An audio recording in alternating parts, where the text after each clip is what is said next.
বিশেষ করে যুবকদেরকে অনুরোধ করব, তৈরি হন। বলবেন আর কতবার জীবন দেব? দেশের জন্য যতবার প্রয়োজন আমিও তোমাদের কাতারে দাঁড়িয়ে বলছি, আমিও যুবক, জীবন দিতেই থাকবো।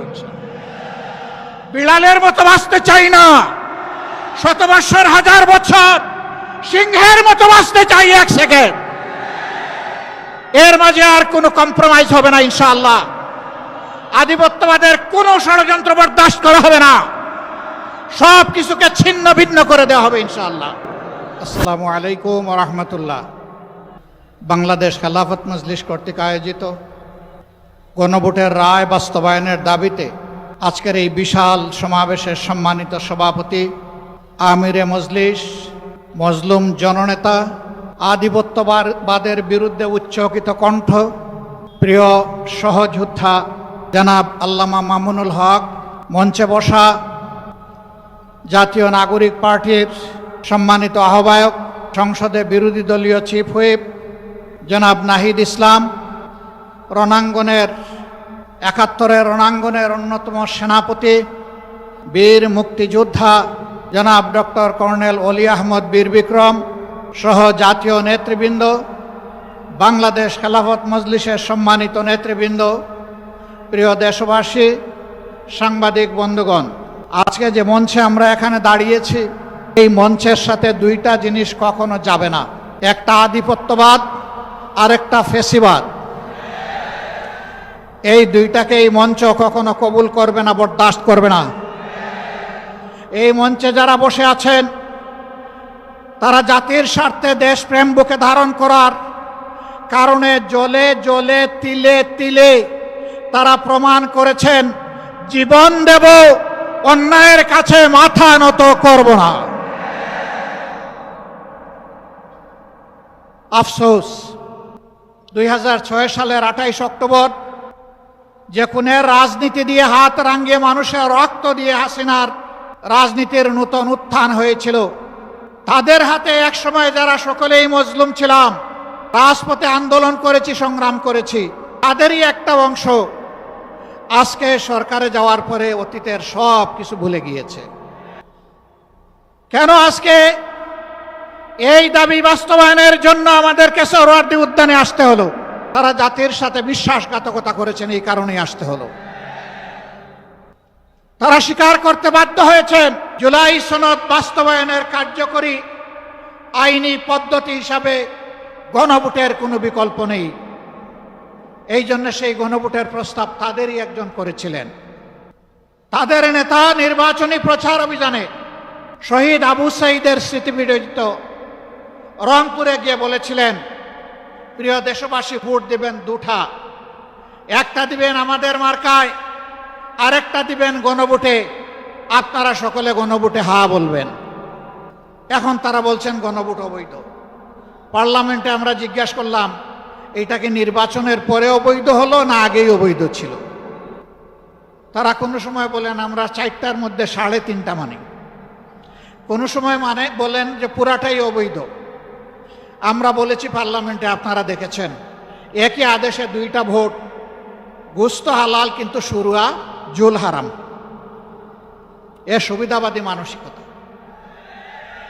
আমাদের সম্মানিত সহকর্মী এবি পার্টির চেয়ারম্যান বলেছেন, 71 সালে জনগণের রায়কে অমান্য করার কারণেই একটি যুদ্ধ অনিবার্য হয়ে উঠেছিল। যারা রায় অস্বীকার করেছিলেন তাদের পরিণতি ভালো হয়নি।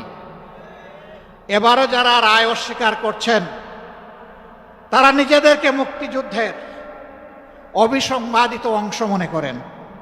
আমরা বলি সেই মুক্তিযুদ্ধকেই সম্মান করে আবার রায়টা মেনে নেন। এই রায় মেনে নিলে আমরা এই স্টেজে দাঁড়িয়ে এই দাবিতে আর বক্তব্য দেব না। কিন্তু এই রায় যদি না মানেন, মহান আল্লাহকে সাক্ষী রেখে বলছি, এই রায় বাস্তবায়ন না হওয়া পর্যন্ত আমাদের আন্দোলনে আমরা কোনো ধরনের বিশ্রাম নেব না। আন্দোলন চলবে সংসদে, আন্দোলন চলবে রাজপথে। নাহিদ ইসলাম বলেছেন, একসময় রাজপথ আর সংসদ প্রয়োজনে একাকার হয়ে যাবে। রাজপথ আর সংসদ একাকার যেদিন হয়ে যাবে, সেদিন বালুর বাদ দিয়ে নদীর জোয়ার, সমুদ্রের জোয়ার থামাতে পারবেন।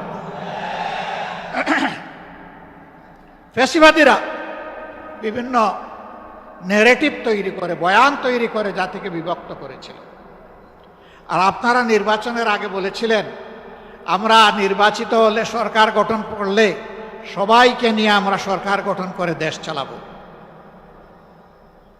এখন আপনারা কি করছেন? এক দলকে পাঠিয়ে দিচ্ছেন পাকিস্তানে, আরেক দলকে পাঠিয়ে দিচ্ছেন পেশোয়ারে, আরেক দলকে পাঠিয়ে দিচ্ছেন আরো কোনো দেশে, আর নিজেরাই দেশের জমিদারি দখল নিতে চাচ্ছেন। মনে রাখবেন, জুলাইয়ের দুইটা স্লোগান ছিল বড় শক্তিশালী। একটা ছিল উই ওয়ান্ট জাস্টিস, আরেকটা ছিল দেশটা কারো বাপের নয়, এ দেশ বাংলাদেশের জনগণের। আধিপত্যবাদের দূষরদেরকে তাড়া দেখিয়ে শত শত আলিম উলামা বুকের তাজা রক্ত এবং জীবন দিয়ে এই দেশবাসীকে জীবন এনে দিয়েছে। আমরা সেই আলিম উলামার সাথে বিশ্বাসঘাতকতা করব না। আমাদের যে যুব সমাজ, যে শ্রমিক সমাজ, যে কৃষক সমাজ, আপামর জনগণ, এমনকি 4 বছরের শিশু জীবন দিয়ে আমাদেরকে ঋণী করে গিয়েছে, আমরা তাদেরকে কথা দিচ্ছি আমরা তোমাদের সাথে বেঈমানি করব না। তোমাদের স্বপ্ন বাস্তবায়নে আমরা অবিচল সামনে এগিয়ে যাব ইনশাআল্লাহ। আমরা গভীরভাবে আস্থাশীল, ইনশাআল্লাহ আমাদের নয় জনগণের বিজয় হবে ইনশাআল্লাহ। যেই 70% জনগণ ফ্যাসিবাদের বিরুদ্ধে দৃঢ় অবস্থান নিয়েছে গণভোটে হ্যাঁ বলে, সেই জনগণের বিজয় হবে। নতুন করে কেউ ফ্যাসিবাদ কায়েম করতে গেলে তাদেরকে অনুরোধ করব, নিকট অতীতের যাদেরকে এখন বুকে টেনে নিয়ে আপনারা এই নির্বাচনের বৈতরণী পার হয়েছেন, যাদের হাতে পায়ে ধরে ইঞ্জিনিয়ারিং করে ক্ষমতায় এসেছেন, তাদের পরিণতি থেকে শিক্ষা গ্রহণ করুন। সম্মানিত ভাই ও বন্ধুগণ, তারা সংসদে দাঁড়াইলেই বলেন একটা সুষ্ঠু নির্বাচনের মধ্য দিয়ে গঠিত সরকার। সরকার যদি সুষ্ঠু নির্বাচনেই গঠিত হয় তাহলে বারবার দাঁড়াইয়া বলতে হয় কেন?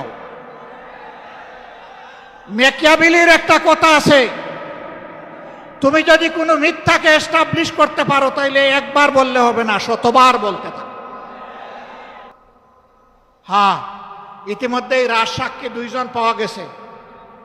একজন সাবেক সরকার, এই ইন্টারিম গভর্নমেন্টের একজন উপদেষ্টা, তিনি বলেছেন আমরা ওদেরকে মেইন স্ট্রিম হতে দেইনি, ওরা পাওয়ার কথা ছিল 168, আমরা এদেরকে নামিয়ে এনেছি 68-তে।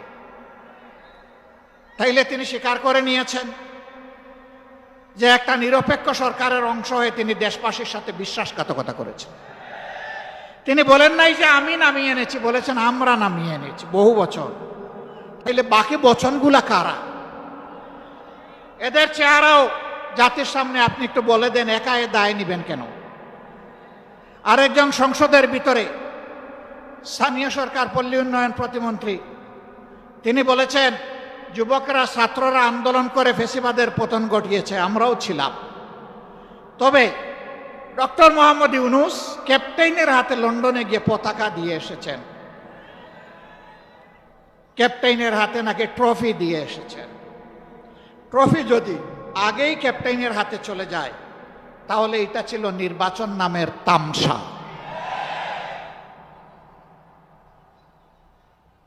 তারা স্বীকার করে নিচ্ছেন মৌলানা মামুনুল হক সংসদে গেলে কি হতো? যা হতো এর ভয়েই তাকে আটকে দেওয়া হয়েছে। কয়দিন, কতদিন আটকাবেন? ইনশাআল্লাহ দেশপ্রেমিকরাই বাংলাদেশ আগামীতে পরিচালনা করবে ইনশাআল্লাহ। তৈরি হন, লড়াই চলবে, থামবো না, চালিয়ে যাব। জনগণের অধিকার আদায় না হওয়া পর্যন্ত জীবন যাবে, কিন্তু মাথা নত করব না ইনশাআল্লাহ।